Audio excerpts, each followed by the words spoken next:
And so, hello guys, welcome na naman po sa panibagong journey ng aking buhay.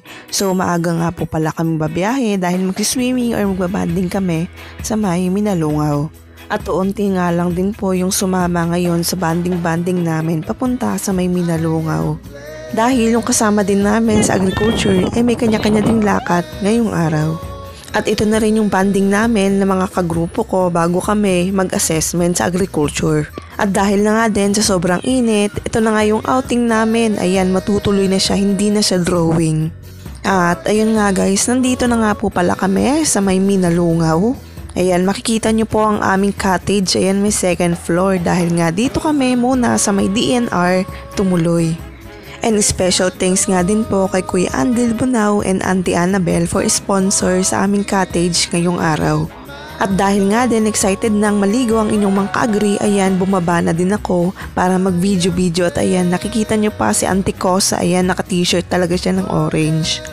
At sasayaw-sayaw pa talaga dun sa may tuktok ng treehouse.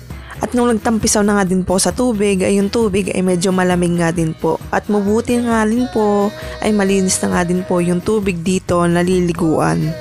At nung natapos na nga din po kaming magtampisaw onte sa may tubig, ay umakit naman po kami sa may treehouse. At ayan, may mga taong loko-loko na inaayog yung treehouse kaya ayan, nagpapanik sila ante na kasama namin.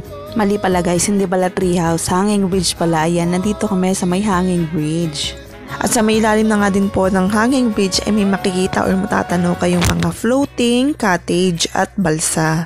At noong mga ilang oras na nga din po, ayan, wala nang tao sa may tulay dahil nga maaga pa kaming dumating dito kaya solong-solo pa yung hanging bridge. At nung pagbalik nga din po namin sa aming cottage, ayan, makikita nyo po na nag-uumagahan or kumakain na kami ng may longganisa, may hotdog, may munggo at iba-iba pa.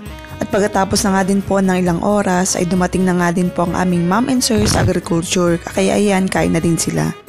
At nung natapos na nga din po kaming kumain ng umagahan ay bumaba na nga din kami para magbanding-banding at magtampisaw dahil nga mainit ang panahon kaya ayan, nauuna na aming Mi Grace. Ayan, lumalangoy na siya, banding-banding daw. At buti na nga rin ay nakapag-outing or nakapag-swimming din kami agad dahil malapit na rin yung Holy Week at sigurado maraming taong pupunta na naman maliligo dito.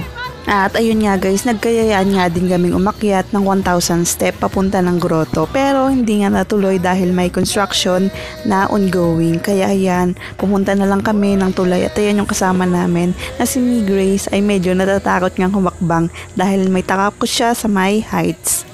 At ayun nga, ready pa nga din yung kasama namin dahil may buhat-buhat or dala-dala pa nga din siyang Sprite habang naglalakad sana ng 1,000 step ay iinumin niya sana yon. Pero ayun, dito na lang kami pumunta sa may magandang view sa may hanging bridge. At ayan, matatanaw nyo po ang aming mom. Ayan, Ma'am Ja, shout out po. Ayan, pakaway-kaway si ma'am, enjoy swimming po.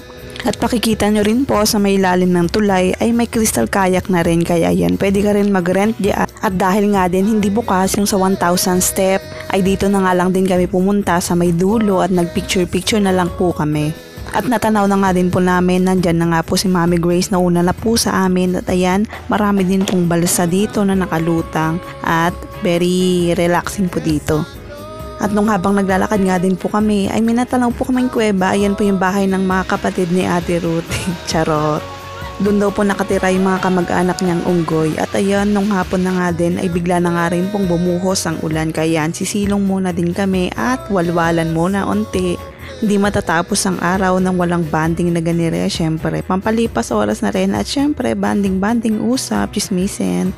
At ayan, ilang oras na nga din, ayan, naka-orange pa ako at pauwi na nga din kami.